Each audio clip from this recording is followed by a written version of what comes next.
What's going on, everybody? Welcome to another episode of Opinionated Off Topic.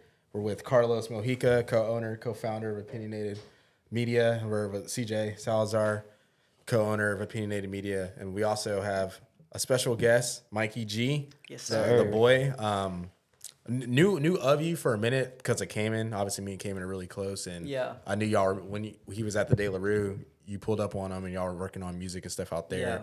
Yeah. And then I met you last summer. Right. For Mike's concert and whatnot. And Good time. it was just a great time. Like, the vibes were good. Like, everything was cool. So, but finally, excited to sit down with you and, just chop it up with you. Yeah, so. I'm glad to be here. Thank y'all for having me, for real. Of course. Did you meet Cayman through music, or you knew of Cayman? So, like, we went to AZ quite a bit. I think my boy Hunt, he knew Braxton for a while, which y'all know them, or you know them, right? Yeah. And which are really good friends with Cayman as well. So, we went to Arizona, and they had their whole office space, which is the De La Rue. And we met up with them, recorded some songs there. We shot a music video there. And, that's how we met all of them. And ever since then, we've been pretty chill, pretty close. We've gone up there a couple times, so it's been fun. The original De La Rue. Yeah. That place was a vibe. Yeah, hell yeah. I didn't even know they got a new one. They got a new spot, the new right? spot. It's huge now. Really? Yeah, it's like more like an office building. Not office building, like it's still got that creative vibe, but it's just more like office spaces. Okay. Yeah. Okay. Yeah, I guess Braxton just is going another direction with what he wanted to do or whatever. Yeah. So, that boy's always on the move. Cayman's back in Austin, and That's right. So, and so is golly, what's his name?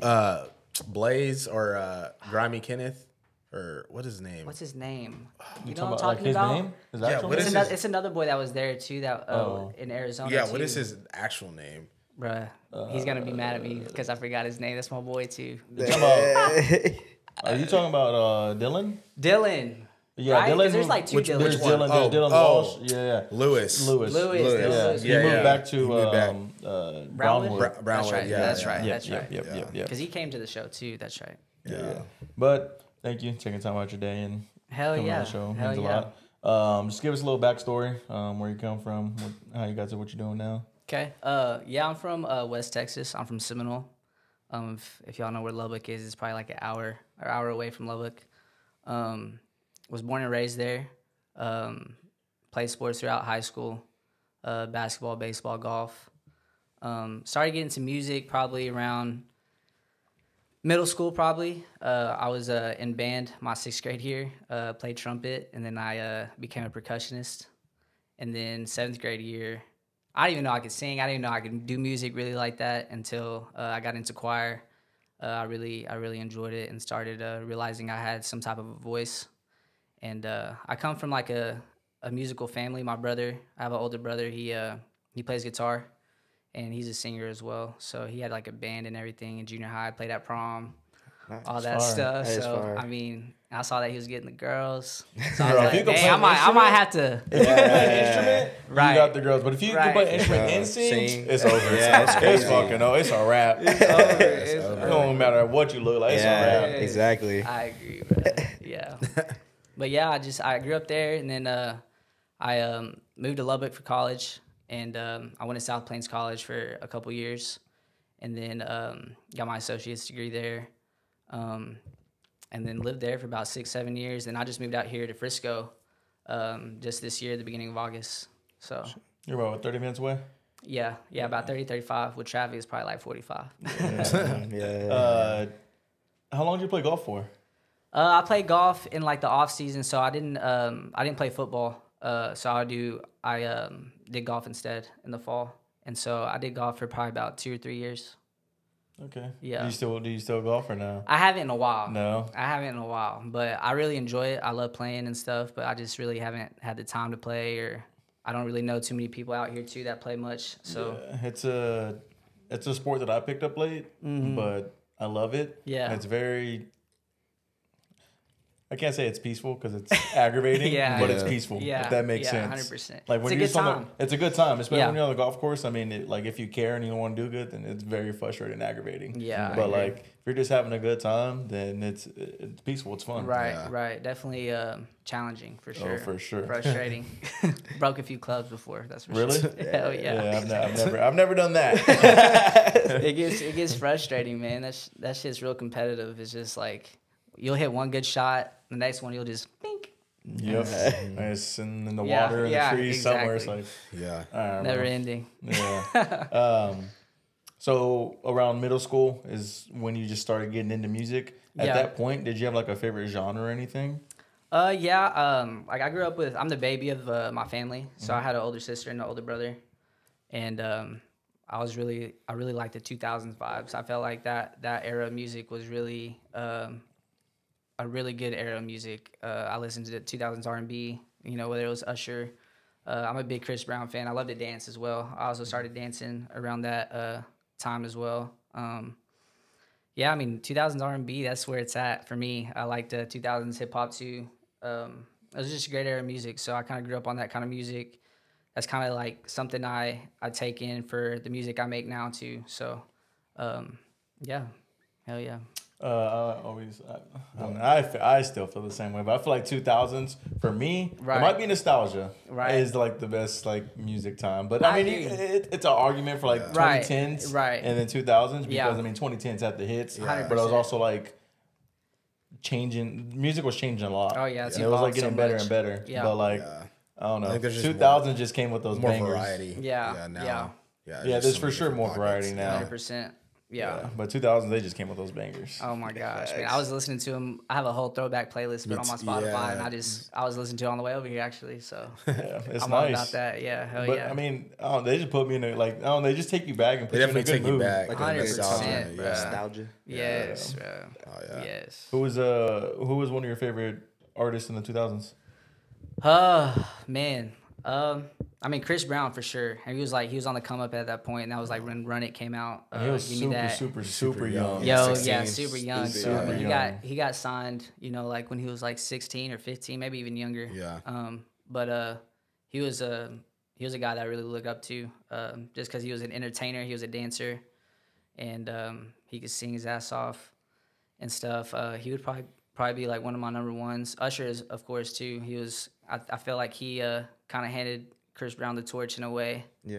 As some would say. I mean, a lot of people argue that and think. Yeah. That was the first concert I ever went to. Random. Really? Oh shit! Yeah. Really? Okay. It was a 8701 tour. Yeah. That's with all the bangers. Yeah. Too. Yes. That was like the first concert I ever went to, and Like I was like Confessions 7 years. and all that shit. Type shit. Yeah, So, they're singing in the stands, huh? yeah, bro, it's crazy. Singing a little hard out. He was putting on a show for real. You were in Vegas at that point? Yeah, I was in still? Vegas. I was Yeah. probably like 7, 8. Damn. Yeah, I was He was young, in bro. there. Yeah, he's one of my favorite artists, bro. For real, like. It was CJ was Random singing his fact. heart out, boy. Yeah, thanks. That's lit. Yeah. My first concert I ever went to was Bow Wow.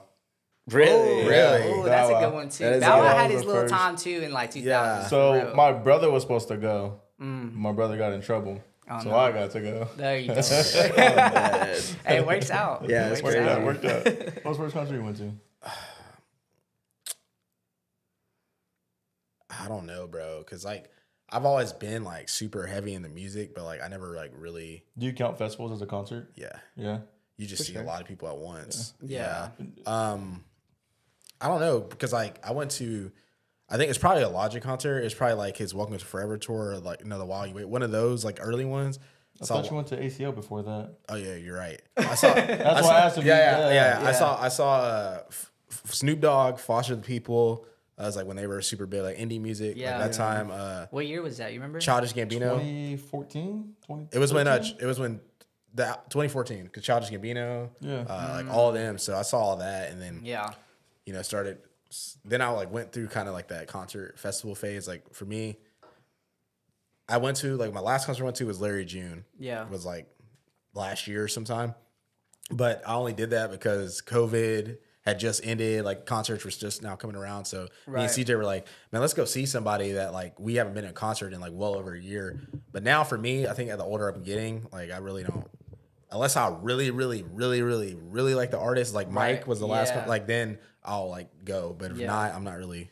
Was that the first time you saw Mike in concert? Yeah, too? That was my first time. Yeah, too. It was lit. It was crazy. Yeah, it was so lit. It's a different environment. Like when you with the artist like at his caliber, like obviously he's a pretty big artist and stuff, and like especially with the Highs album that he came out with, like that was just a overall good album. So like it was a good time for him to go on tour and everything, and see him on tour and see him in concert, because that was like. And like with it being like a venue like not as huge like these arenas that these big artists play at, it feels like more like personal. Like it's just like you feel it more. I don't know. It's just like he has that more of a connection with like the fans. The fans, and it just felt like a whole different vibe of a concert. Bro. It was lit. Does he perform good live? Yeah, bro. I mean, he's fire. Yeah, he's fire, bro. I mean, I was over there singing my ass off too. So it's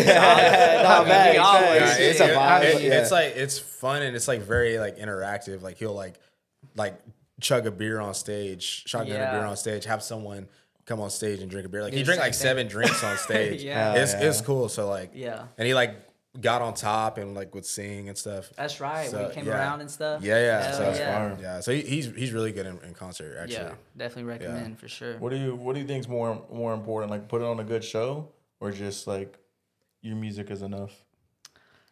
I don't know. For me personally, like I've been on stage a couple times. I performed. We performed in Lubbock with Tay Money, and that was my first like real show. And for me, I love being an entertainer. I love to dance. So like, I feel like as long as you got the crowd entertained and like you're doing something on stage and you're you got people going, you have people having fun, having them dance. Like that's my main thing. Like anytime I'm on stage, I want people to have a good time, I want them to dance. Like it's a whole different thing when you're just sitting up there and you're just, up there with the mic and everything else or whatever. But I mean, the music definitely, talks for itself, So I mean, definitely good music is a top thing that you want to have when you perform. So, but I also think just being entertaining and being fun on stage, and for me dancing, I feel like is gonna be like the main deal. Was that? 73 weeks ago. September 9th, 2021. I pulled up the video of you dancing. How big was Tay Money at that point? Oh man, she was pretty big. I mean, that was just like what was that? 2 years ago? Mm-hmm. 2 years ago? Going on 2 years. Going on 2, yeah. So, I mean, the assignment was blowing up on TikTok at that time.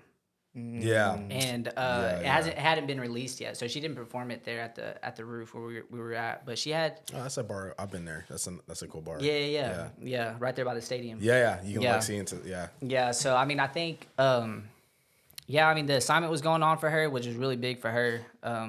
But she had some other songs. I mean, I think Asthma Attack, I think is what it's called. She had some like songs that had already hit like over millions of streams and stuff. So I mean, she's been pretty popping for a while now, I'm assuming. So how much like I guess performing at those like for like a bigger artist, how much does like I guess like since you're opening up for them, a lot of times like you've been to concerts, like you're like, oh, you might know the person, you might not. Maybe if you're into music, you might go listen to them. Like I'd never heard Charlie on a Friday till the Mike concert, and now I listen to him because of the concert. But not everyone's like that. Yeah. So I guess having that mindset since you've been at concerts and stuff, when you perform, what are you trying to do? Like, what's your first impression? Because especially being a smaller artist, right?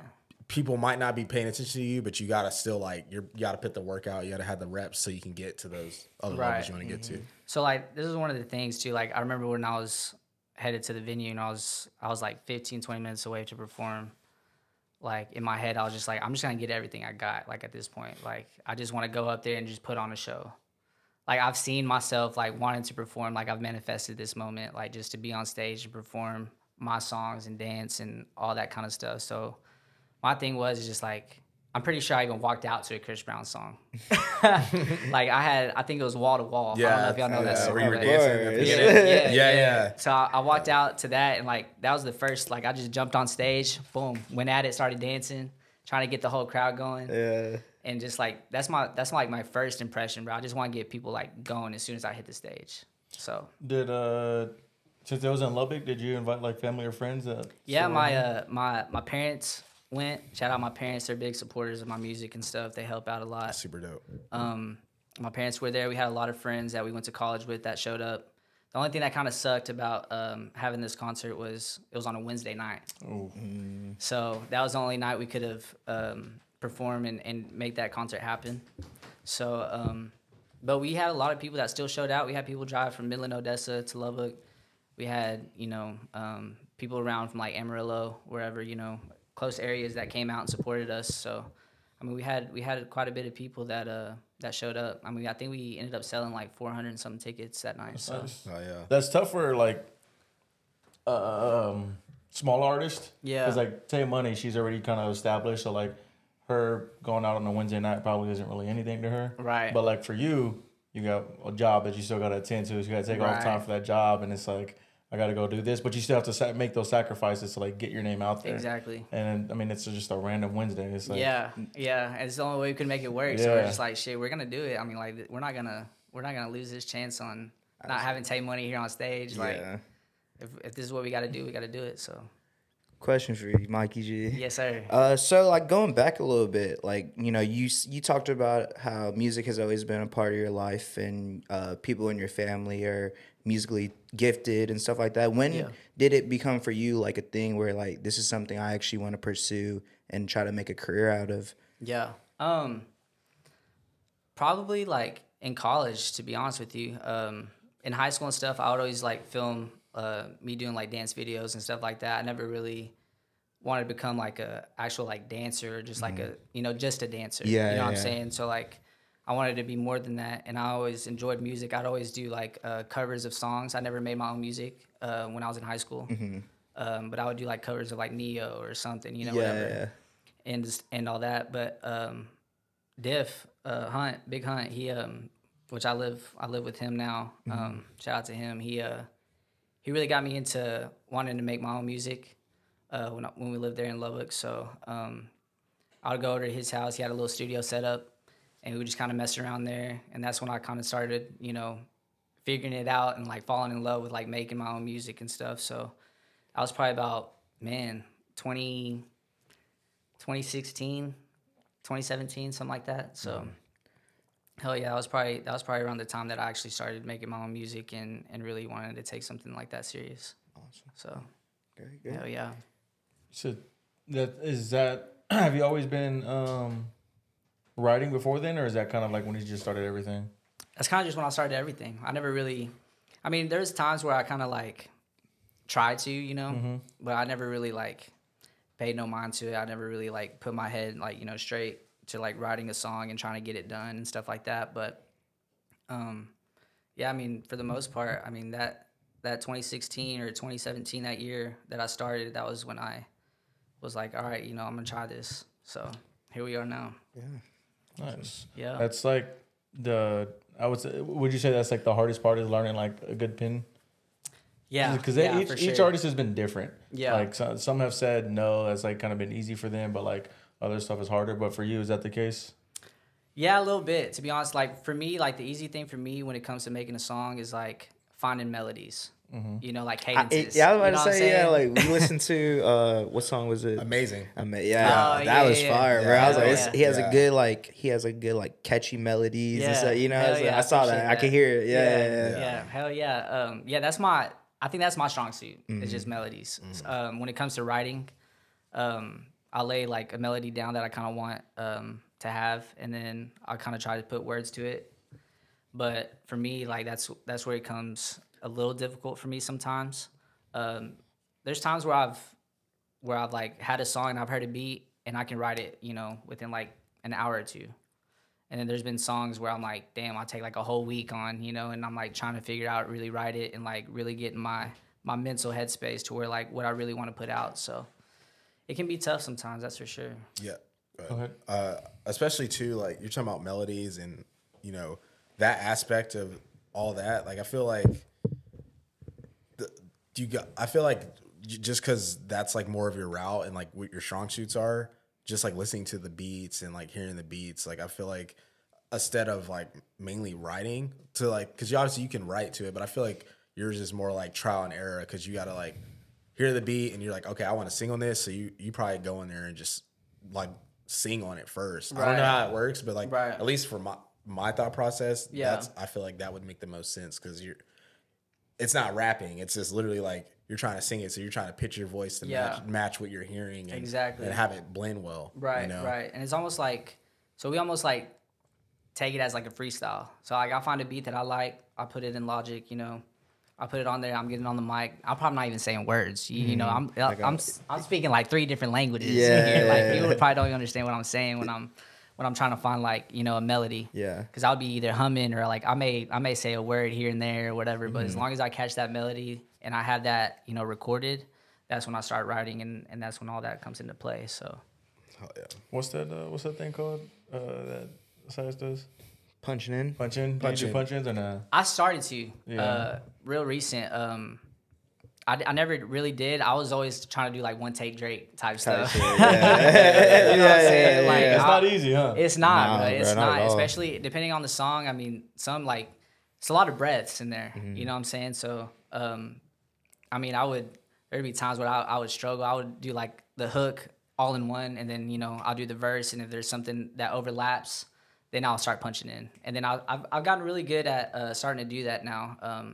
Some of the people that I've met and the engineers that I've worked with have helped me starting to do that a little bit more because it really does help out a lot. So, do you do everything, or do you like? Is there people that like make your beats and mix and master for you? So we normally find our beats on BeatStars. It's called BeatStars. I don't know if y'all have heard of that. Yeah, we've heard of it recently now, since we've been. I mean, you're like the third artist. The artist. Oh, really? Yeah, talk about BeatStars. I mean, it's a good platform. I mean, they have hella beats and whatever you're looking for. I mean, it's basically like a social media for like producers. Yeah, and there's just hella different tracks that you can find or whatever. So I mean, that's what I use. You buy or lease? I lease. You lease? Most of them I lease. There's been a couple that I've bought, but for the most part I lease. I mean, like because some of the beats come with like different packages. So you can get MP3 in the Wave, and then you get unlimited. And with these different packages, like say there's like a beat for like $35. Well, with that package, you get the MP3 and the Wave, and then you can only do 10,000 streams. And you can only have like one music video, but no radio broadcast. You see what I'm saying? Yeah, every like package very specific stuff that right. Gotcha. So it's like Fiverr, but okay. Yeah. That's interesting because I mean, I didn't even know that was a thing. Like I figured like if you like lease a beat and however that works, like I felt like you and the producer probably just like have percentages based off of how much you make from the song or whatever. Right. But that's crazy that they like can kind of cap you, like basically like. After a certain point, like they can just take it off. Like that's crazy. I know. Yeah, I know. We've actually had that happen to me and Hunt. One of our first songs that we released. Actually, my first song that I released. But we had that happen to one of our songs. It got taken off of. I think it was either Apple Music or Spotify because it exceeded the amount of streams. That's crazy. I feel like that's just like weird though, because obviously.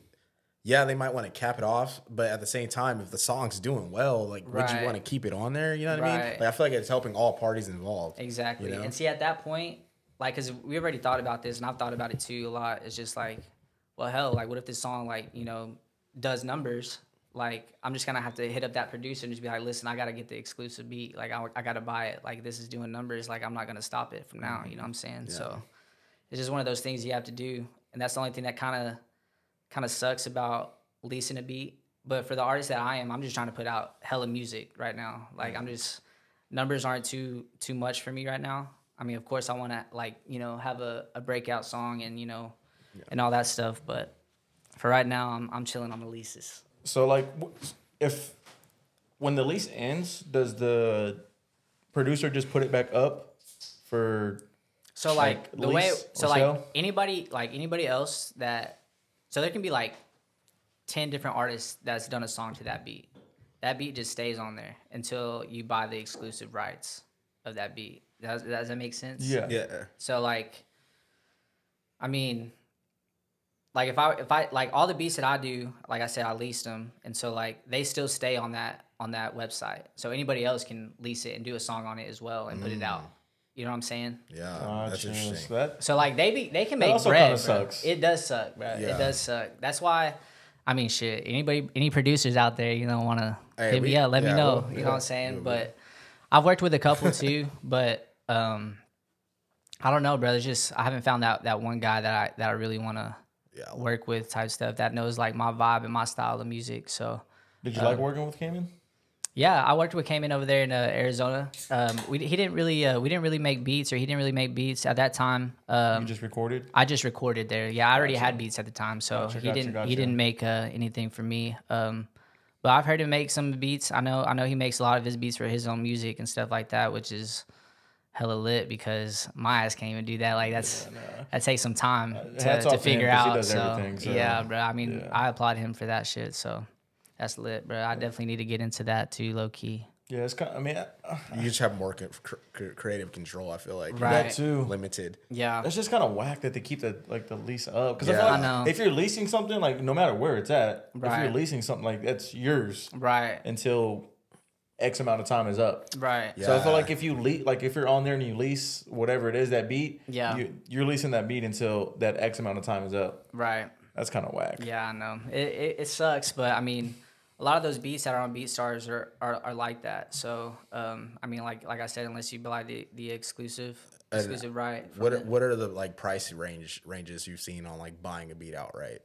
Like exclusive? Yeah. Oh man, bro, they can get expensive. That's for sure. Like I've seen some like 300. Okay. You know, and I've seen some that were like 2 or 3 bands, like $4,000 for a beat, bro. Yeah. Like it gets crazy. Yeah. So, I mean, being an artist, it's an expensive thing to do, especially when you're not making any money on return. Yeah. Is there any point where just like, fuck it, I have to buy it? Like, even if it's $500, and you know you're not gonna make anything on return because like you're still making that name for yourself. Right. Is there any time like that just goes through your head? Yeah, I'm actually kind of went through that pretty recently. Actually, we did a song. I have a couple songs. So I have one that's coming out on the 10th of this next week, and then I have another song that I'm kind of waiting on right now. What's the one on the 10th code?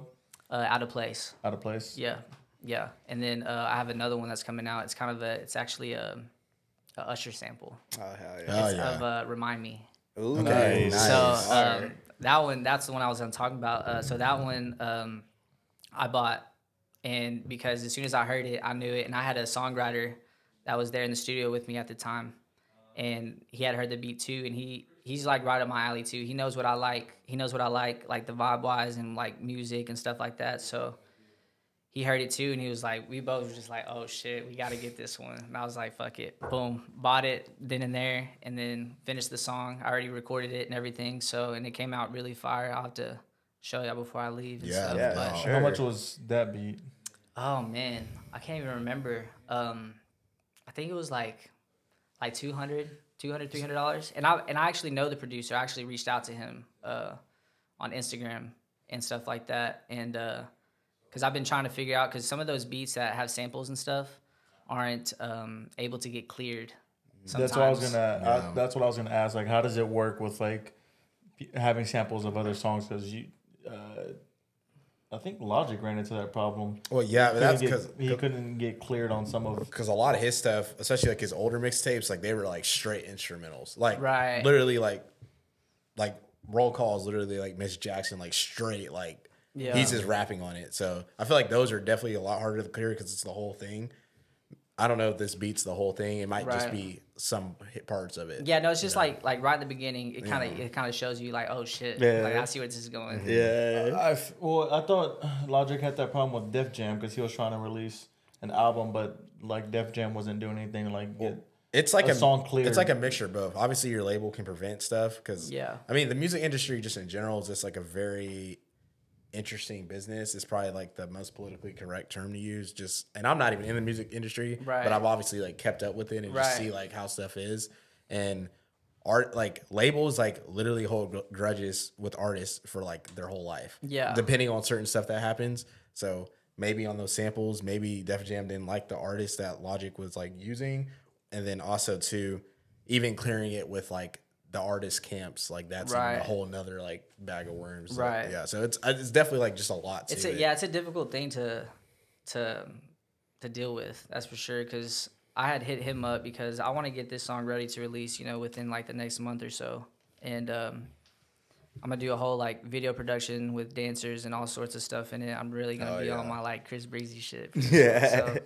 So, yeah. So like I had reached out to that producer that made that beat, and I'd asked him, and I was like, "Hey, is this beat cleared? Like I need to know because I'm gonna put a lot of like production behind it. Like I wanna, you know, I really think this song can be on the radio type stuff. Like it's a cool ass hit. Like I want this to be, you know, I don't want to have no problems. Yeah. You know what I'm saying? So, which he did tell me. He said it hadn't been technically cleared yet, but we're working on it right now to get that cleared so we can get that shit out. So nice. Hell yeah. You said that one you plan to read. So when you since you're waiting so long, do you send it off to somebody to get it mixed and mastered and all that? So I already got it mixed and mastered. There's still a couple things that I'm wanting to get changed. Like so I went. Dang, when was that, Casey? When did we go to the studio? Week and a half, 2 weeks ago. Okay, yeah. So it's been a few weeks, and I went and recorded these 2 songs that I'm about to drop. And so the engineer there, shout out to OZ. His name's OZ. Hell of an engineer, bro. He's fast as hell. He knows what the fuck he's doing. That's for sure. But I had a 4-hour session, and I did 2 songs. After my first song, he went straight to mixing and mastering it. And then after my second song, he went straight to mixing and mastering it. So that second one, I only had a 4-hour, like I said, I had a 4-hour session. He only had like 30 minutes to mix and master it. And so he did like a little rough mix. So I'm gonna have to go back and like get a couple things like cleared up. Is that 4 hours include the mixing and mastering as well? Yeah. That's dope. Yeah. So I try to knock out like 2 birds in 1 stone because yeah. I can go in there and record like 2 or 3 songs and then come out with like a, you know, all right mix, because they'll mix it a little for you just so you can listen to it in the car, you know. But if you wanted to get mixed and mastered and you wanted to get it, you know, released, you know, soon, it costs another, you know, $200, $300 just to get it mixed and mastered. Mm-hmm. So I just use my time in the studio and have him mix and master it then because it's already all paid for. Yeah, I mean, because that's like I said, it's expensive because that's another expense you have to add on top, like studio time, and not every engineer includes mixing and mastering in their studio time. Right. One of the other artists we had on, he goes to San Marcos to have his stuff mixed and mastered. Mm-hmm. Yeah. But the price he pays is stupid cheap. Yeah, bro. It was 12 hours, and I think he said it was like $400. $400 for 12 hours. Damn. Yeah. I ain't know what studio you going to, bro. Yeah. What? Bro, I was like, wait, Crazy. What? And because I just know it's expensive. Right. But yeah. it was costs like money. Yeah, for it was sure. like $400 for 12 hours or something. Yeah. And I mean, I guess when you're friends or like a guy, somebody, you're always gonna recommend them and whatnot. Right.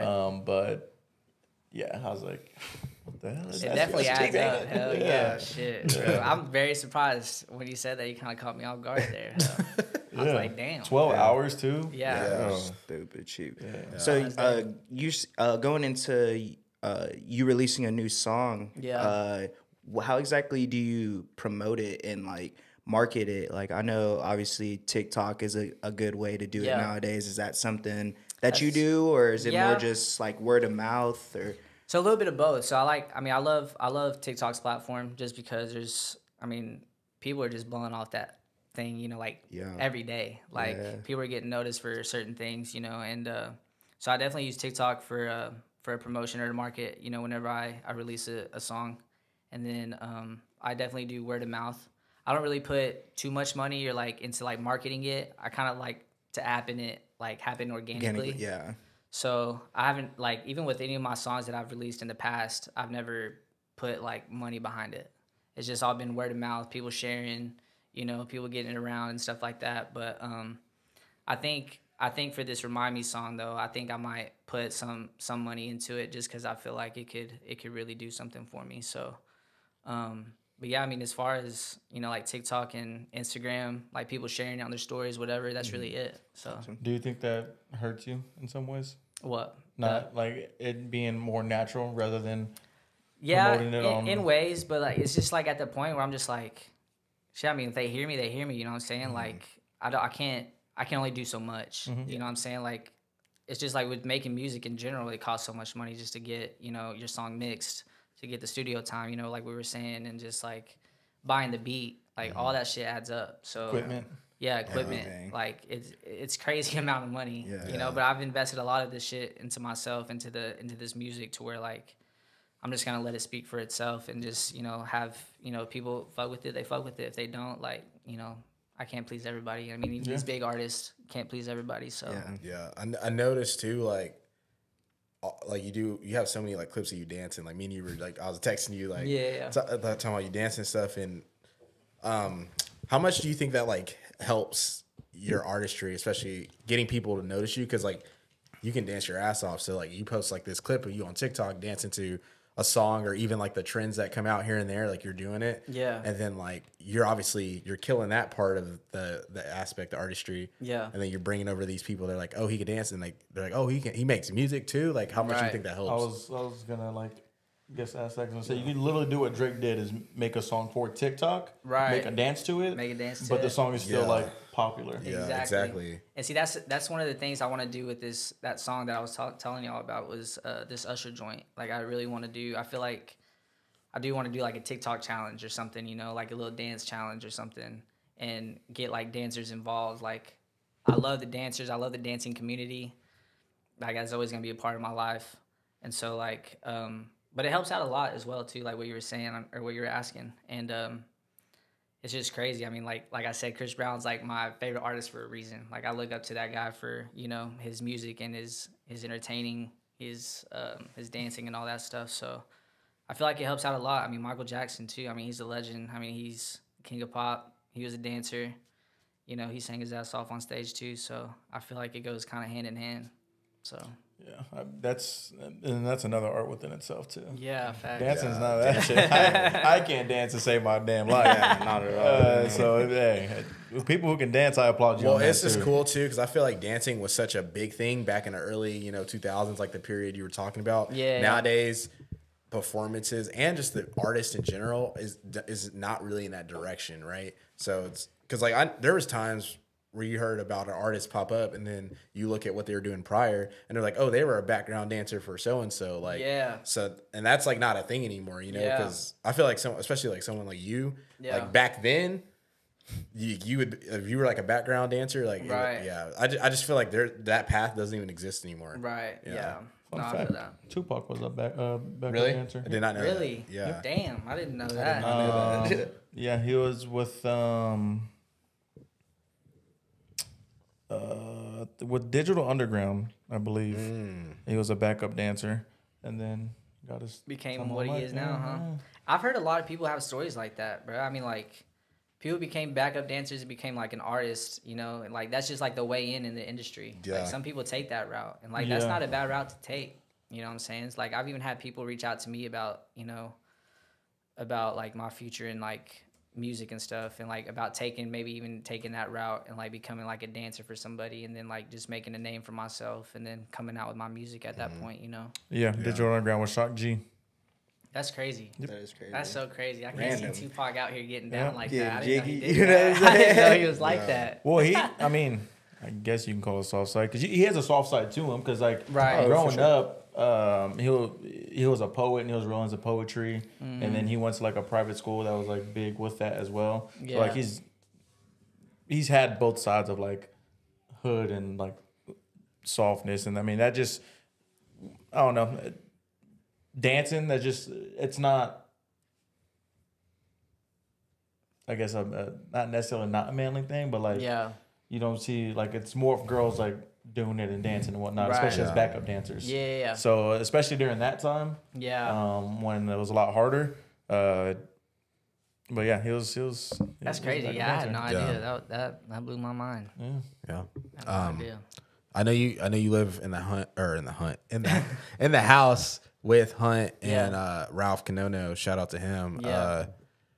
I guess like you obviously see like what Ralph does, like being a director, shooting music videos and whatnot. I've obviously seen you on set helping them out, and things like that. But how, since you like see the direction of like music videos and how much that helps an artist, like what's your what's your thought process on like making content for music or just like being content driven? Because I feel like artists, they don't understand, not all of them, but like I feel like a lot of them that are trying to come up, they don't understand like the importance of like doing all like stuff like this, doing you know, anything to kind of get your name out there, but in different ways that is besides just putting out the song. Right. So like in video form. Yeah, just so anything like I mean, I think just being in like, especially the world that we live in nowadays, is like social media has taken over our lives, you know? So like, I feel like content has to be put out there if you're trying to like be somewhere, if you're trying to, you know, put a name out there for yourself. Like you have to like post content.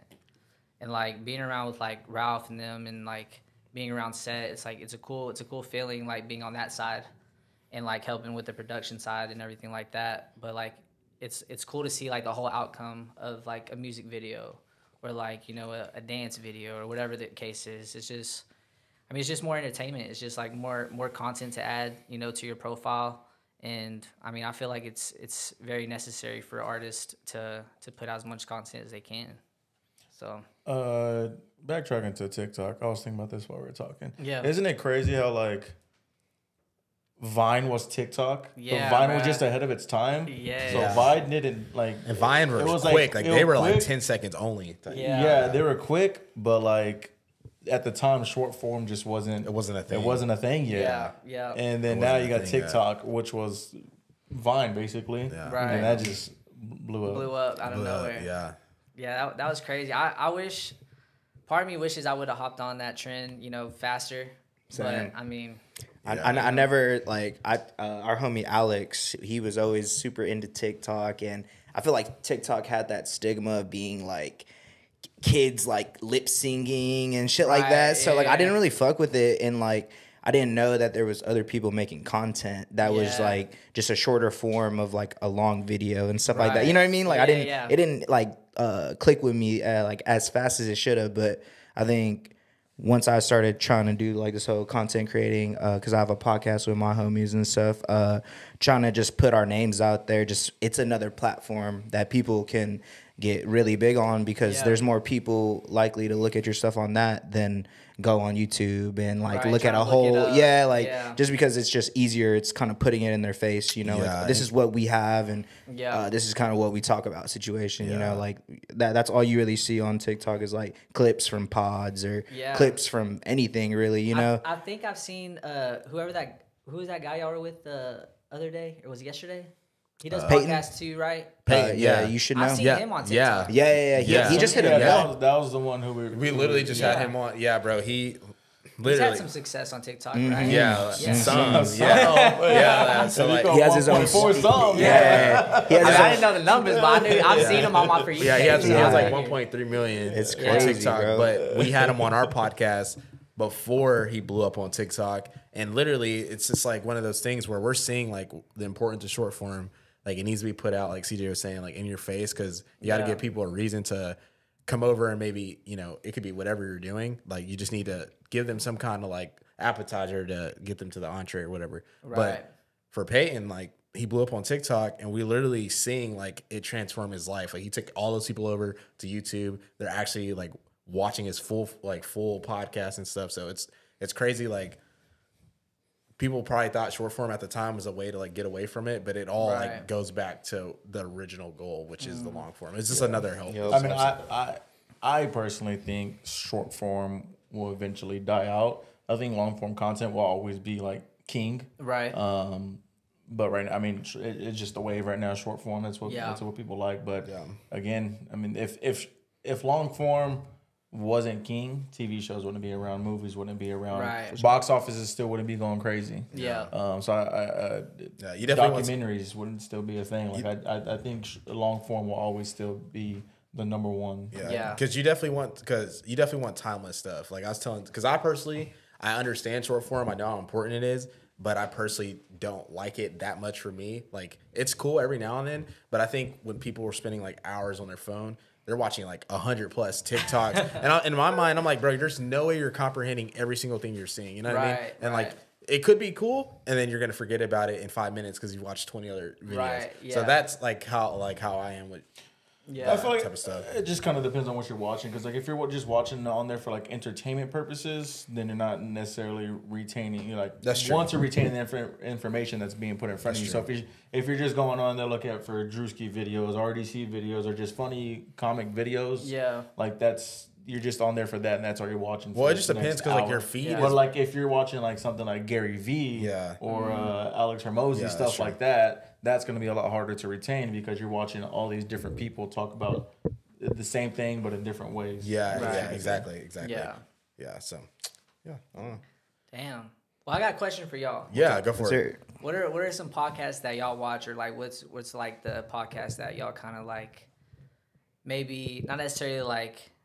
Want to be like, but like, you know, like what's like some inspiration behind it? I'll let you go first. So I was kind of into the podcast, like how game like pretty early around like 2015, 16. So a big inspiration for me is No Jumper.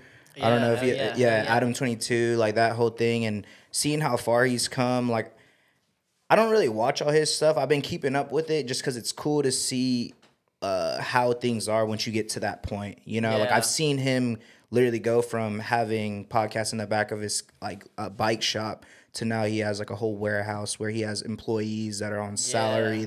So it's cool to see the progression just because I was watching as when it was nothing, you know. Just like X's like SoundCloud interview, Lil Yachty, Ian Connor, all those like throwback ones. So that was a big inspiration for me.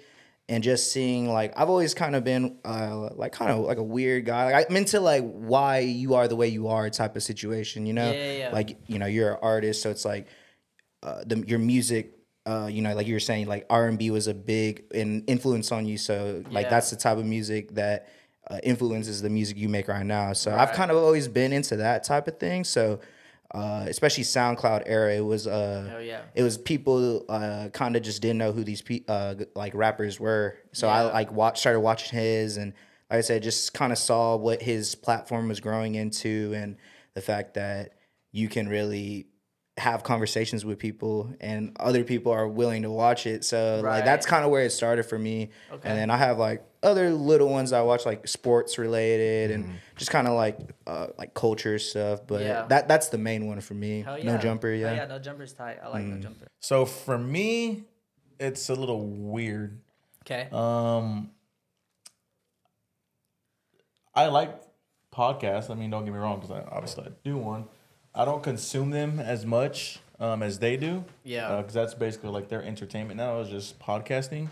I'm not really on YouTube that much anymore. I used to be big into YouTube and watch like YouTube all the time. But even then, it still wasn't podcast. The only podcast that I would watch is it's called Eavesdrop Podcast. And it's from the guy I draw inspiration from. Hex is the one who's friends with the guys at Private Selection. Yeah, Private Selection. Yeah. And he has his podcast, and he has different gamers and different people doing different things. There's been some cowboy players on there, and people who own different companies and whatnot. But I just draw a lot of inspiration from him with content in general, not necessarily from podcasting. But there wasn't... Because Joe Rogan was like the really only big one doing podcasting. Yeah. And I wanted to do it back in 2015, and he was the only one doing it, but he wasn't the reason why I wanted to do it. I just wanted to do it. There's nobody was like, oh man, I want to do it because of him, or like, oh, I want to be like him or John. I just wanted to do it. That's just what I wanted to do. Yeah. But that I would say I just draw just content, or just ideas just from him. Yeah. That's my Oh yeah. But the ones, I mean, when I watch with them, like the Warrior Mall one's good. Like I'll watch a podcast. I just don't continuously watch podcasts. The Warrior Mall one's good, and then before they all broke up, what was it called? Joe Budden Pod? No. The athlete one. Oh, I Am Athlete. I Am Athlete. Yeah, that one was really good. But the one with just Ryan Clark. Yeah, Ryan Clark. Channing. And then Fred Taylor. What's that one called? Pivot. Yeah. That one is really good. Is really good too. Okay. So those I like. But yeah, that just his name's Hex. Okay. Hector Hex Rodriguez Hex. That's just where I draw my inspiration from. Yeah. Nice. Hell yeah. Yeah, for me, the podcast that I really like kind of really take a lot of inspiration from, like you said, I consume, that's all I do because I work from home a lot of times. So it's just a nice way to kill time throughout the day, just having them on in the background. And for me, I'm at that point in my life to where I don't really want to watch anything. Obviously, like entertainment, I need to entertain myself with like pointless stuff. Right. But at the same time, like with starting this and, you know, just trying to like learn and evolve, I'm just trying to learn and consume stuff that's going to be beneficial for me. Yeah. But one of the first podcasts I watched was Bussin' with the Boys, Will Compton and Taylor Lewan, no free shout outs. And I got that from them because like they would always say stuff on there, but they're trying to like make money. So they'll be like, no free shout outs. But they were like they're the first active players at the time. They both played for the Titans to start a podcast. And now everyone's doing that. So to me, even though they're not as big as like I Am Athlete, Pivot, Travis Kelce and them started a podcast. I just started watching that one. Yeah, it's pretty good. I just watched like 2 episodes. Yeah, entertaining for sure. But like, even though they're not as big as them, they're like still to me, they're like the blueprint because they did it first. Yeah. And like, yeah, obviously there's going to be people that always come after you that are going to do it bigger and better than you. But I just like have a lot of respect for them. I think they're creative, and it's just like probably the most close to home feeling from like the ex-athlete perspective, but you're still like in the locker room type of talk. Right. And I like them, and then I like Hex's podcast. But I really like Raw Talk. So it's like, is that Bradley Martin? yes. Yeah. Okay. So like, I like the Nelk podcast a lot, too, because they get crazy guests on, and you can't deny that. Hell. It's ridiculous, to be honest. Elon Musk. But like, Trump. right? But it's really ridiculous. Like, Anybody like they're just getting people on, and It's crazy. So I like their podcast, but I think it's better now because Bradley's on there, and I just really like Bradley as a person. I met him before; he's super genuine, and I just like the way he like tries to get on a personal level with each guest. So you can really tell, even though he's like pretty famous person on online, that every guest he has that comes on his platform, he really like takes the time to understand them, like ask them in thoughtful questions that challenge him, and you know, making an experience for them. And so for me, I'm like, damn, because he's got some humility to it, and like, even for us, like that's what this is about, like having a relationship, all that stuff. And then, outside of like podcasting, like Cole Bennet, like obviously like with music and stuff, I don't want to go like straight music like that, but I just think what Cole Bennet does from like a creative mind is so impressive. Like obviously he does the music videos, but now he does like the Buy Cole Bennet, like he just will drop some random merch because of something he wants to do that's creative and sell it. He like wants to make an amusement park, like everything he does. I just think he's just ahead of his time. For real. And he's like super advanced. So. Yeah, he's killing it. That's one of the people. And he's our age. And he's our age too. Yeah. It's crazy. How old are you? I'm 27. Yeah, he's our age. Yeah. Crazy, it's crazy. It's just crazy to think about. I know, and I know he's worked his ass off. He's at the point now where he's like just killing the game right now. I mean Ralph too. Ralph, that's like who he looks up to as a videographer and a director. So he's the staple now. Yeah, for real. Like if not that you have to, but like pretty sure every videographer that does at least rap,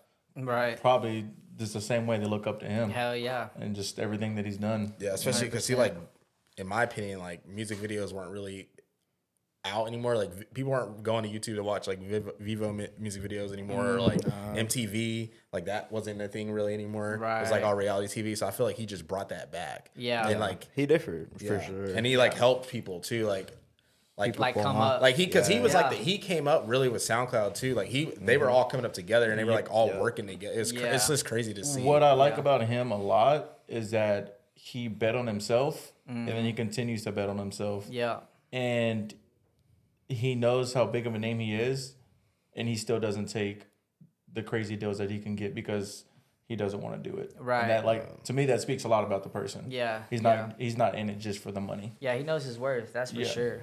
Yeah. Hell yeah. It's like for him to reject Apple when they could probably give him the absolute bag. When he could probably have generations of money for his, like, for him to reject him is like, no, I just wanted to do it, like, for myself. Like that. I was like, that's dope. Yeah. No, that's tight. That's lit. Goals for this year for you? Oh man. I definitely want to put out a lot of content, a lot of music this year. So I haven't released. This is gonna be this release that I'm releasing on the 10th of this month is gonna be my first release in a year. Okay. So I haven't released music in about a year. So I kind of took a little break of music and stuff. I was kind of in a different headspace. Was going through a lot and was trying to figure things out. And I still did music. Like I still would try to write music and stuff like that at the time and stuff like that. But I finally got to the point. Like that's one of the main reasons I moved over here is to further my career and to have better opportunities and stuff like that. So I definitely want to release a lot of songs this year, a lot of content. I want to see my numbers rise as well, as far as songs and stuff. Shit, I would love to go on tour at some point. I feel like on stage is where I really like to shine. So that would be a definitely goal for me is to be on tour and stuff like that. So hell yeah. Do you have? I have one more question. I'm seeing if you want to get y'all's out the way before I ask one. There's any artists that you could work with or collaborate with, who would they be? Like anybody? Anybody. It doesn't matter. Yeah. Sheesh. Chris Brown for one, for sure. That's my number one. Who else? I feel like Mike would be cool to work with. Yeah. For sure. You ready? Yeah. You ready? Yeah. You know what I'm saying? I feel like he'd be cool to work with, bro. Like I said, I mean, that Highs album was that. Yeah, I was going through a lot too when the album came out. Yeah, so like it really helped me a lot. Yeah. Shout out to all the Steves out there. Yeah. So like, I mean, I was jamming that shit like every day, bro. Yeah. Every damn day, and it helped me get through a lot. So I feel like working with him would be an incredible experience. I know Hunt's probably gonna name him too. I know Hunt loves his ass too. He's a big fan of Mike as well. He kind of put me on him and back in like 2017. So hell yeah, I mean those two for sure. I mean I'm trying to think of it. I don't know if y'all know who Blast is. Yeah. I like him a lot too. Yeah, he's nice. Yeah, I mean from what I can think of off my head, those are the three for sure, probably for now. Question for y'all. Yeah. Do y'all think The Highs will be Mike's best album? I don't know, bro. I mean, I feel obviously it's early to tell, right? But just from top to bottom, it's good. Yeah. I mean, it's great. Yeah. And you can listen to the whole thing from top to bottom without skipping. Exactly. And it all flows well together. Right. Not many albums can you listen to, even with popular, all the way through. Yeah. With popular artists. Yeah. There's not many albums you can listen to without like even skipping one song. Yeah, true. So do you think that will be his best body of work you ever put out? I don't want to say that it's going to be his best because I feel like, he can come out with like, I mean, he drops music a lot. Like, do y'all have Only Steves? I do. Yeah.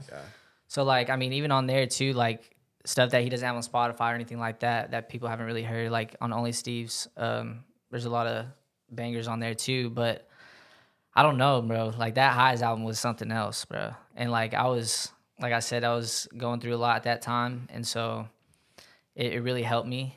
So like, I hope he does. I really do. I really hope he comes out with an album that's gonna, top it, but who knows? I mean, I really wish he does. I hope he does. So I mean, well, that album also has a little bit of everything in there. Yeah. So like that's like another thing that just adds to it being so great. It has a little bit of everything in there. Yeah. It has like your heartbreak music, your sad music, but it also has like your vibey music, your vibey music. It's kind of it's just fire. He hits every spot. Every we, spot. We went to San Diego and we made a little. Just like a recap of the and then Rodman was like the song to it. Yeah. And like I'll always Rodman will always hold a special place in my heart because of that recap video. Yep. And then like remembering who I did it with and like what he's saying in the song. Yep.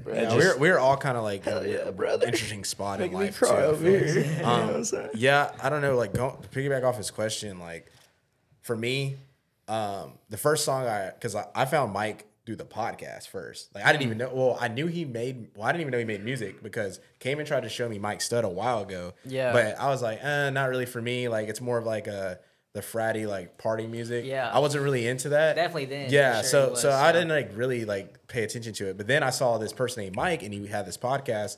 You should know, and he started Ball Don't Lie with Johnny Manziel. So I just started binging all his podcasts. He had all these baseball players and stuff on. So I just thought that was super dope. Yeah. And then I like was subscribed to him, and then he dropped Catalog Cabin. I was like, what? So I clicked a 3-minute video, whatever, and it's a song, and I was like, whoa, this song is crazy. Yeah. And then I was like, I didn't know he made music. So then I just, started going through his catalog and listened to Rodman, a few of the singles he released prior, and then he dropped The Highs, and I was going through a lot too at the time, and yeah, I think the album will be only hard to top from him, only due to it's like the first big project because he dropped You Ready and the other one with My Homies or whatever. My home for the homies. Yeah, he dropped those two under Mike, but The Highs is like the album that like catapulted his career and his rebrand. Yep. But he's dropped so many good singles after The Highs, like I'm Sorry and like Act Right and like. Yeah, Act Right's a vibe. Like Around You and Up Again, like those are after The Highs. So like he's still just dropping like bangers. Yeah. So I don't know. I mean, I just think it'll be more of like it'll just be a special album to people. So I feel like they're just gonna always put it number one, even though he might drop better stuff. Yeah, I'll definitely say The Highs is gonna be. It's gonna be hard to beat though. I'm not like. I like just barely started listening to him, so like I so did I. Yeah, I didn't really like listen to that album like consistently. It would only be whenever Cam would play it. You know what I'm saying? But like it was definitely a vibe, bro. Like all the ones he would always play is like. Yeah, especially what he's talking about. It's like, and especially like each song, like each song, I'm pretty sure it can all be different songs. There's at least one song on there that all of us can relate to what he's saying. And it sounds good. That's the thing. Like it's just good, and music that's what I really liked about him when he was talking about making it. He was like, I want to make music that sounds good. So like he was talking about his inspirations being like Casey Musgraves and like all these like artists he would listen to that just have like just like they just sound good. And so he was like that was his focus. Yeah. So it's did y'all watch his documentary? I bro, when it came out, I watched it like 3 times. I was like, bro, this shit's like crazy. Yeah. And then he finally released it to the public, but I felt special. Like I watched it. Like I've seen that.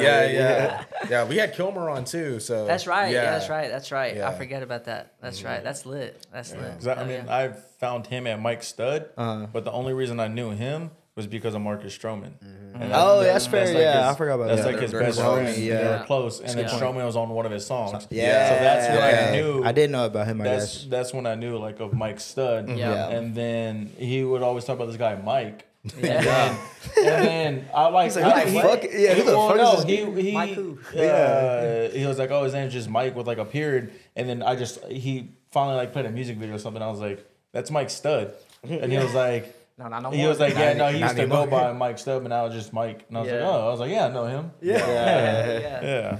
I think it was a good rebrand for him. I think. Yeah, it was. Like after watching that documentary, bro, like them like traveling wherever they went, bro. Like I know they went to like Hawaii and like all these crazy places. Like they were living like 3 months at a time. I mean, he's still doing that now. Like he's in Malibu. He's been in Malibu for like 3 or 4 months now. Yeah, bro. Just out there. I feel like he's doing it right, bro. I mean, like he's an independent, which that's what I strive to be. Like I don't want to have to deal with no labels either and stuff like that. I think independent's the way to go. And I feel like he's killing it that way. So shout out to him. Nomadic is kind of for me it'd be kind of tough just because it's like, what is home? Right. But at the same time, it's like I mean, you're right. At the same time, it's like you're going to all these different places. Yeah. So your vision's different all the time, and you just more and more creative, refresh, and create. And see, that's why I love about it is just because like he's in a different mind space every time. Like when he records different songs, like while I was watching that documentary, he'll have like his setup and he's just looking at mountains. And like that just sets up the whole vibe of like what you want to write about or what you want to song. And I feel like that was like what made The Highs so good. Yeah. Like I don't know, bro. That shit was different. Yeah, for real. It's different. Yeah. Yeah, but last questions. Yeah, I have a question. So like, what advice would you give to someone that's wanting to start making music? Damn. Shit, I mean, it's a lot. I'll say that it's a lot, but you good over there? Yeah, you good, bro? Sorry about that. Sorry about that. No, you're good. No, you're good. It's his first time. Someone's gonna write up. No, I definitely say, I mean, anything's possible, you know. Follow your dreams, you know. I mean, I'm nowhere near close to being like a big artist or anything like that, but I still strive to, you know, become something big. Mm-hmm. Don't give up. You know, I think that's one of the main things. Stay consistent. You know, always put God first for sure. I try to stay in a positive mindset. You know, because it can get tough, bro. I mean, like, I've invested a lot of money and a lot of time into this to the point where, like, I don't want to give it up at this point. You know what I'm saying? So, like, feel that. we gotta keep. I mean, yeah, y'all are in the same boat. You know what I'm saying? So, like, it's definitely tough. But I mean, if you got the right mindset and you got the right people around you, I think you can definitely make it happen. So, yeah, I mean, as long as you got the right people and the right mindset and you got that drive. Pretty much. I mean, that's all you gotta take. So. Yep. Anything from y'all, gentlemen, and the audience making ruckus? No, all good. All right, last few things for me. Favorite artist of all time. Chris Brown. Artist that grew on you the most. Mike. Yep. You ready? You ready? Most overrated artist. Most overrated artist? Yeah. Damn. Shit. Yeah, don't burn any bridges now. So this question question is asked to a specific genre, right? But for you, I'm saying artist. But if you want to stick to, it's mainly for rap. Yeah. But if you want to stick with just the rap, go ahead. Okay. But if you want to go through overrated artist, right? Overrated, yeah. Shit. Damn, bro. Let me think about this one. Hold on. I feel like, damn, I don't want to say the wrong person. But there is no wrong person. Yeah, there's no wrong person. It's whoever you think. Yeah. You're right. I'm trying to think, bro. I mean, there's just so many artists out there nowadays. I'm just trying to think of like somebody that's. Fuck, bro. Who would y'all's be? I mean, for me, I don't know. Shit. Yeah, I was say, well, who do you think? I gotta think about for this. For me, it's. I don't want to steal anybody's answers that answered prior. No, right. I mean that last one was great. Our last one said Yachty, and I was like, that's actually a good ass answer. Lil Yachty? Mm-hmm. Yeah, I think what he's done outside of music is like amazing, but from a music standpoint, he's definitely a little boosted. I can see that. I feel like he has some bangers. Though. I mean, he does. No, he does. I feel like there's low-key some like we forget about. He does, but I feel like when he drops a project though. Yeah, I didn't even listen to his. You know what I'm saying? Like I feel like he's like, oh, that's fair. He's on a feature or he's gonna have like a few, but I don't know. Just feel like if you can't like, in my opinion, like it consistently ask someone, be like, do you like a full project from him? Yeah, I think I might start. I think I might stir the pot up real quick. So like, let me just preference this by saying like, I don't think his music is bad. I just don't think he's as good as like what people think he is personally. Probably like Bad Bunny. Damn,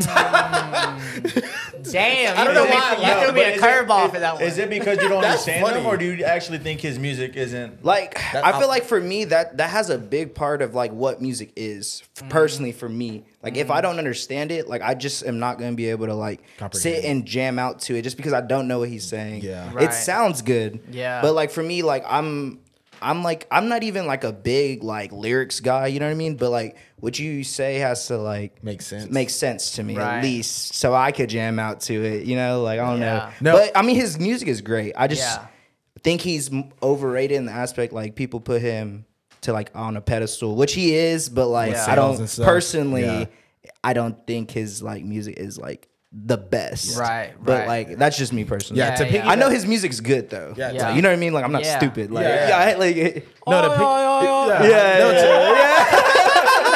Yeah, I mean, I'll jam out to it. You know what I mean? Yeah, but like to piggyback off that, like I don't understand it either, and I think it sounds good, like he said, but like when it gets to a point to where it's like, does it all sound the same? Yeah, that's true. Also, you know, because like Drake is the GOAT too, right. and I'm not gonna say he's the most overrated, but right. Bad Bunny and Drake are like in the same like category to where like when they drop, people act like everything they do is amazing, and that's just not true. You know, At least like I don't know, but I don't know. I'm still trying to think. Like my actual answer. Start up the pot a little bit. I don't know if he's technically overrated, but I mean at the time he was popping, but probably for me, probably the baby. See, for sure. Okay. Yeah, that's who I had in for mind. Sure. That's a good answer. That's who I had in mind. That's a good one. That's a good one. I ain't gonna lie. For some reason in my mind, I almost had like The Weeknd. That's what I was about to say. Actually, wow. Low key. Like now, or like. I mean, I don't like. I haven't listened to or just in general. In general, like I feel like I haven't like listened to him like recently at all much. Yeah. Like he has some bangers. Don't get me wrong. Yeah. And like, he has great albums. Yeah, he has some fire shit. But like I feel like I think my uncle or somebody, he had a concert here at American Airlines. And bruh, like his whole just like setup, I was just like, bruh, this is way too damn much. Like it's like a show. Yeah, bro. I mean, like it's dope as hell, but I'm just like, damn, bro, this dude's like, he just walks around, you know, sings his songs and shit. You know what I'm saying? Like for me, I feel like for somebody to perform or like dance and like, you know, be an entertainer on stage, that's what that shit's for. True. You know what I'm saying? That's a good point. Okay. No, I like that. I'm no hate though. No hate to The Weeknd. You know? Yeah. No, but to piggyback off The Weeknd, like I've liked him like growing up, like obviously like Trilogy and all that stuff, like growing up, House of Balloons, bangers, all that stuff. But I've always thought he's just been very like boosted as an artist, because when you listen to like true R&B and like how well people can sing and like. I'm like, bro, he's an average vocalist. Like, I'm not gonna say average. He's a good vocalist, but like, there's so many people that can sing better than him. Yeah. True. And then that's kind of what I got to compare you to, because you're making R&B. Like, I feel like you got to be like at a certain level when you're singing. Yeah. So I've always kind of like thought that. And then, off camera, we said Jack Harlow, and I can agree with that.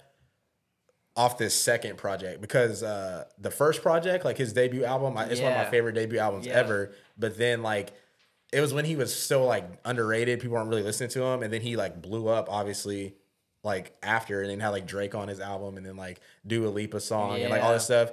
But you could definitely tell he was making music to appeal to like that pop sound and all these people, but also. To me, I just felt like there was some digression in that project. Like, I feel like his first project is so much better. Like, it has more range, lyrics are better, whatever. And I feel like the other one was just more commercial. And and obviously, like label wise, that could be the reasoning and that's my reason and whatnot. And see another thing with The Weeknd too, I feel like he's almost trying to be like Michael Jackson. Like he almost trying to get to that sound. You know what I'm saying? Like there's some songs, bro, where I'm just like, bro. This dude's trying to be like Michael Jackson or something, bro. Because he I don't know, bro. I mean, for me, he's not even top 3 from like Canada for me. Yeah. Because I mean, top 3 from Canada. Because that's where he's from. But Drake, Justin Bieber, we got Tory Lanez. Yeah, Tory Lanez. Tory Lanez. Like those are my top 3 from Canada. Is Drake, Justin Bieber, and Tory Lanez. I mean, I'm not gonna lie. I would put probably The Weeknd above Tory Lanez personally. But I just like Tory Lanez because he has range. Like he can rap. And then he can sing on his rap, and then he can sing, and his music is good. And like what he like. That's fair. That's fair. That's fair. That's a good take. Isn't he independent as well? Now, yes. Yes. Damn, bro. Did I say somebody off camera who I was gonna name? Jack Harlow. No, it was someone else. I'm pretty sure because you only talked about Jack Harlow, the baby, and Jack Harlow, and The Weeknd. Damn, I'm trying. I want to say someone different. just I don't know. Jack Harlow's different. Yeah, but like that's true. That's a good take. Yeah, I guess Jack Harlow. I don't know, like. Dude, there's just so many out there. There's just so many artists where I'm just like, I will really make people mad if I say this. So, but personally, like, bro, like, I know Taylor Swift sells. Oh shit! Okay, we going there with it. I like that. Come here. We gotta talk about it. We gotta talk about it. Like, hey, like, you know, she's great and all, but in my opinion, I just compare her to so many other females, and I'm just like, bro, she's like not like that on the mic, bro. She's not no Alicia Keys. She's not no like. No, Carrie Underwood. Like, you know what I'm saying? I think there's other people that can sing better than her, and that's obviously her lane. Like, yes, her songwriting and stuff's amazing. Her song, what carries her is her songwriting. But it's for me, I'm just like, bro, if there's people that can write almost as good as you, or even a little worse, but they just sound so much better. To me, it's music. Like, someone got a message on his watch. Yeah. She's like, bro, that's don't talk shit about Taylor. Best writer of our generation. I don't know. Crazy. I don't know about that one. But that's just my opinion. Okay. I thought of it. Post Malone. Oh. Yeah. Post Malone. Okay. Because I agree. Why? Because like obviously we all liked White Iverson. That's what blew him up. Yeah. But you have like, bro, I don't know, bro. His music started sounding like campfire music, bro. What's The screen. That's whatever. Campfire music, and then it just, you know, it always sounded the same. Yeah. And then obviously another person. Sorry, I'm just on an tangent. Roddy Ricch too. Oh, yeah, I agree. So what I was gonna say earlier is I don't know many of the young artists. Like, I don't know like Lil Mosey, Lil Tecca. Like, I don't listen to Lil Tecca. I don't listen to all Roddy them. Ricch. Yeah. I don't listen to Dirk. I don't listen to Dirk is nice. I know, but Dirk I'm saying is like I nice. don't I just don't listen to him. So I can't even say like if they're like overrated or not. Right. That's fair. Yeah. So like Right. Young Boy I don't listen to. Yeah. Like just a lot of the newer rappers. Right. I just don't listen to at all. Yeah. So I can't say if they're overrated or not. Right. Yeah. Fair? No, I feel that. Yeah, that's fair. What?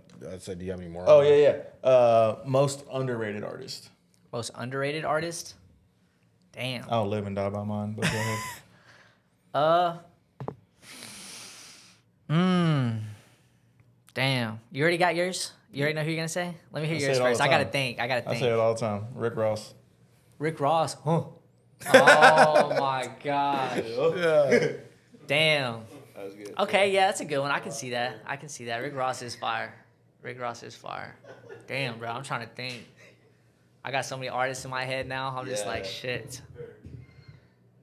If y'all have y'all say it too. I mean, y'all don't wait on me. Honestly, bro, I like this because he's the first one who's asked us like. I like it. Yeah. I'm not gonna lie. I haven't really thought about this shit. Come back to me. Shit, I'm yeah. trying to think. Underrated, right? Yeah. Dude, bro.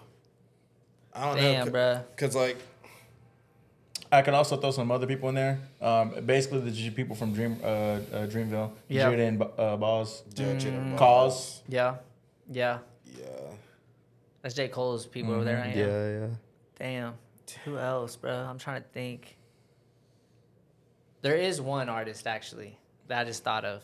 So I've been listening to a lot of SoundCloud recently. Okay. And I feel like on SoundCloud, there's like, it's almost like in a TikTok in a sense. Like the algorithm on there is just like, you'll hear a song and it's pretty fire most of the time on SoundCloud. If I just hit shuffle, instead of going through Spotify, it's hard to find newer artists than like artists that are already popping. Yeah.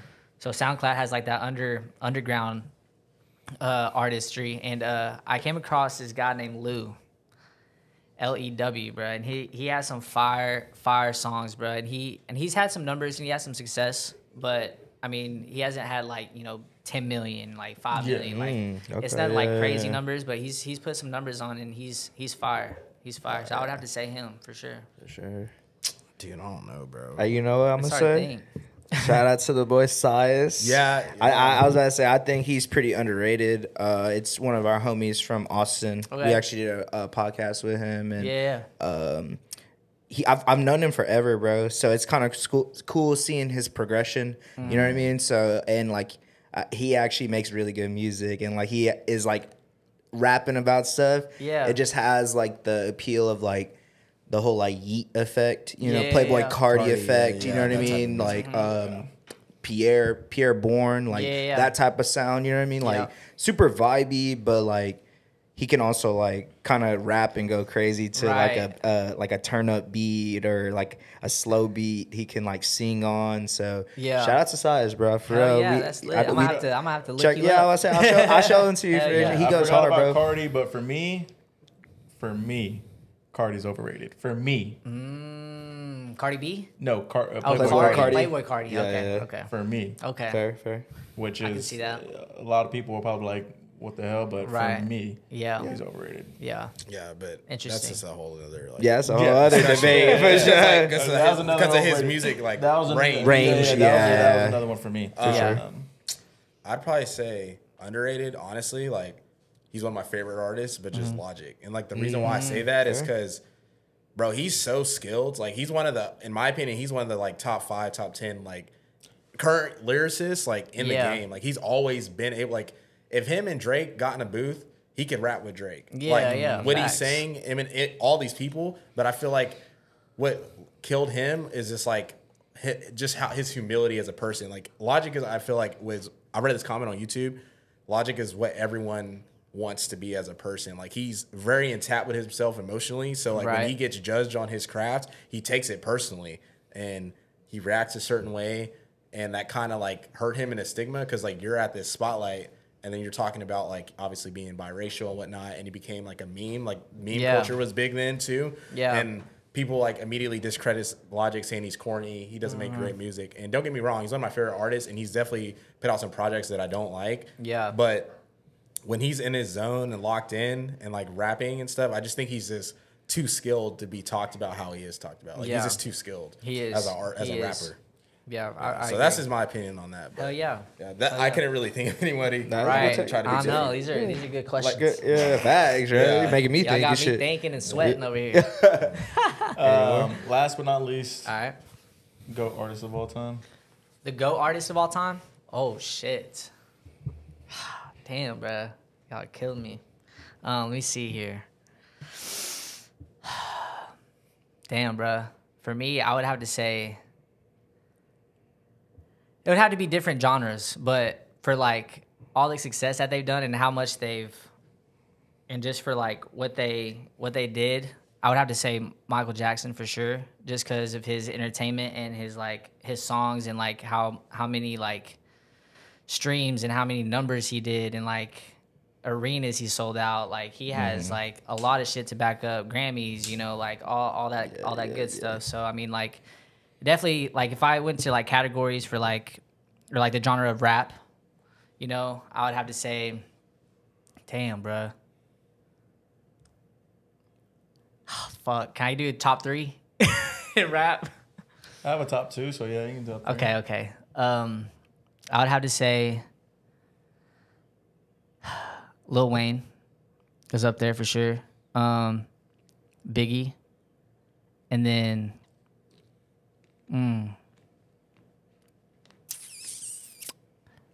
Shit, bro. I'm gonna keep it with those two. That's interesting. I feel like everyone just says Drake or throws Drake in there. See, Drake. Drake's fire. To see why you didn't. Drake's fire. I love Drake. I love some of his songs and shit. And he's came out with some bangers. And but I don't know, bro. I feel like as a rapper, like. I don't know. He just doesn't fit that for me. For as a GOAT. I mean, he's fire. I mean, don't get me wrong, but I feel like so many people. Like, I don't want to say he's overrated either, but like he's not overrated, but you just kind of hold him to a standard of what you're supposed to release, being at the level he's at, the level that you're at. Yeah. And as the years go on, he'll show that he can do it, but he just doesn't do it. If that makes sense. Well, all right, like his last one. I mean, I guess with 21. No, the one before that. I mean, it was different. Oh, you talking about the one that had like the dance? Yeah, I can't remember what it's called. Honestly, never mind. Honestly, never mind. And even Certified Lover Boy, like you hear those. CLB kind of goes hard. I mean, it does, but like you hear those, but then you hear Her Loss. Right. Like that is like fire. They were both in their bag. And that's what like you consistently want from Drake. Facts. True. Yeah. And then for you, in my opinion, for you to only release like once a year, you should be able to do that. Yeah. And that to me, before Her Loss came out, Drake, you knew what you were getting from Drake, which isn't a bad thing, but it's like you're gonna get a project, you're gonna get, you know, a lot of songs, you're gonna get. And maybe he's doing it because like music's more like playlist related. Like people are getting songs to they're making stuff for a playlist or like for people to pull. Right. But like you knew you were gonna get the two maybe super hits, and then you're gonna get like a couple club songs, and then you're gonna get like some deep cuts, and then a bunch of filler. And so like for me, I was just like, that's like every album, like the last 3 for the most part. And like we were saying, like an artist at that level, I feel like you should just be able to, because Her Loss is what, 12 tracks probably? Yeah, something like that. Yeah, so just like a concise, nice, like 10 to 12, I feel like is the range. Yeah. And obviously there's different versions of doing it. Like obviously people are doing this deluxe and whatnot, but yeah, I just felt like he was just giving us a bunch of filler. Like he was just dropping stuff, but it wasn't like the level. Yeah, you know? No, I agree. And then when Chris Brown and Drake had that beef going on, I was like, fuck Drake, because I was, you know what I'm saying? So I was like, shit, that's the real reason. I went breezy on this one, you know what I'm saying? So like I didn't, like at that point I was just like, shit, I ain't listening to Drake ever again. You know, but I mean, they squashed the beef. You know, they came out with no guidance, and that shit was hard. So I mean, like, I think the music video. You're right. I think the music video made the song better than what it was. That video is like 14 minutes, right? Yeah. Well, it's because like the whole. It's like there's a lot of cinematic stuff. That's how Breezy likes to shoot his shit, bro. That's what I've noticed. But it's a fire. I think the music video made the song a lot better than what it was. Yeah, I learned that whole dance shit. I did, bro. Casey remembers I think it was, what birthday was it? What year was that? You remember? It was like my 20. Damn, bro. When did that song come out? Was No it? Guidance? Yeah, when did No Guidance come out? That was on Scorpion, right? No, that was on 2019. That was on Chris Brown's album. Yeah, Chris Brown's album. 2019? Yeah. So that year I was, how old was I? June 8th, 2019. So like 24. Oh yeah. And anyways, I had my birthday, and we had a big old birthday dinner, and it was right when that song came out, and like I was already like in my head, like I was at my house learning the dance, you know what I'm saying? I was like, shit, wait until they see this shit at the club. I was about to go crazy. Yeah. And sure enough, bro, I had enough drinks in my system when we got to the club. One of the girls that we knew, she went to go request that song. Oh hell yeah! Sure enough, they make a circle, and I'm like, all right, you do it. I'm like, shit, this is my moment. Like I'm gonna do this shit. Hell yeah.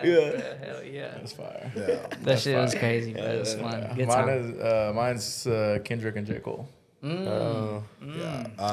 Okay. Mine would be probably Wayne and Kanye. Ooh. Yeah. And the reason Kanye. I was gonna say Kanye. The reason why I say Wayne is because, bro, like Wayne, I feel like without Wayne, there's no Drake, really. Obviously, he's talented in his own right, but like Wayne's just like a pioneer, like That's him, Nicki, Drake, and then like Young Money. Wayne is like all these artists now is literally spawns of Lil Wayne, like Lil Baby, Low-key, Future, Gunna, all of Atlanta. Does that make him the GOAT though, or does that just make him the most influential? I mean, I feel like that does help. That goes hand in hand. That goes hand in hand. Like I feel like he's just as skilled as these GOAT rappers, because like Lil Wayne, bro, like. Yeah, he's still making hits to this day. And when he raps, bro, like, you're like, damn, what? Like you go back and listen to stuff, you're like, bro, what the hell? And then just kind of how Kendrick is, and then you obviously have his influence, and then with Wayne, you also have like stuff he did, bro, like mixtapes, like just shit like that. So that's why I feel like he's, in my opinion, like the GOAT. Everyone was listening to Lil Wayne, right? And then Kanye, just due to the fact of like when you talk about artistry, like being able to make music at that kind of level, and then rap the way he does in his own right, win as many Grammys as he has, right? Make different conceptual projects, and then to be one of the only few artists, if not the only artist, with 5 straight classics. Like I just feel like I feel like he doesn't get talked about a lot. Obviously he's doing some crazy stuff now, right? But I feel like even before this, he doesn't get talked about enough. How old is Lil Wayne now? He's got to be in his 40, right something? at 40. Something. He's probably like right at 40, low key. Is Kanye older than him? Yeah, Lil Wayne's 40, bro. Like Kanye's 40? Yeah, Kanye's like 50. Yeah, Kanye's like he's Kanye's 50. He's like 48 40 or some something, shit, 47, something like that. Kanye's 45. 45. Yeah. Okay. Coming close enough. Damn. Yeah.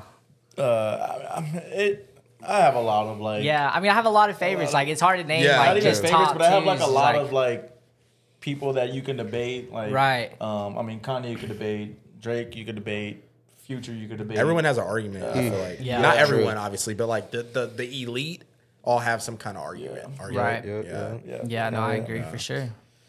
Did you want to say yours before? I think Kanye. Yeah, what you said for real. Like, no, for real. I mean, even like him influencing, like he's like a prodigy of Travis, and Travis is probably like this generation's like big thing. You know what I mean? Yeah. Like you gotta think like Drake and Kanye, like that was like Kanye's been doing this shit, and then Drake, that was like his prime. You know? So after that, it was like who is like the like that's when Future, Travis, Thug, like that generation, like they have Free a slime. bit, yeah, free the slime. You know? Kanye did a lot for music, but as he was doing it for music, he was doing it for fashion as well. Yeah, he's like the first one, bro. Like Yeezys. Like people aren't buying like OVOs. You like, want to talk about out. who has hella Yeezys? It's this man right here. Yeah. That boy got not even for like Yeezy, like just the fashion. Yeah, like Gap. Nobody was wearing baggy clothes. Nobody was wearing the glasses. Like nobody was putting shutter shades. Damn, like, lines in their eyebrows and the head. Like he was a fashion icon, bro. And he's, I don't know, bro. Like to be able to date someone like the Kardashians and just like. Because, you know, like, they're just super mega famous, but I feel like he elevated them in a way. Low key, I mean? yeah, for real. Like, you know, like, I feel like it doesn't get looked at like that. But it's like, bro, this man Kanye West is with Kim Kardashian. Yeah. Naming their kids whatever names. Chicago West. Yeah, whatever. West. And then just like, bro, like you said, the clothing, like, obviously you have Travis now and like his clothing is crazy. But, yeah. Like Drake was trying to drop shoes and like, They're fire, but they're not. People aren't. I can't even say they're fire. I mean, they're pretty fire. The OVOs, I mean, but like those are already Jordan. They're already Jordan. Like Kanye. Yeah, you're right. You're right. His own Travis shit. is like designing like you're right. like throwing twists on his shit. Yeah, like But like speak on it. Speak on it. And then talk to Yeezy. It's literally Drake also did the 10s. Yeah, they're just let all him know. white. Yeah, it's just the color. You're right. And then he did the 4s. The Raptor 4s were just Toronto, and just said it's just the colorway. So they're already kind of cheating. Like Yeezy is a created shoe. Yeah, that shit is crazy. That shit is crazy to think about, bro. Yeah, Goat. Yeah, no doubt. 100%, bro.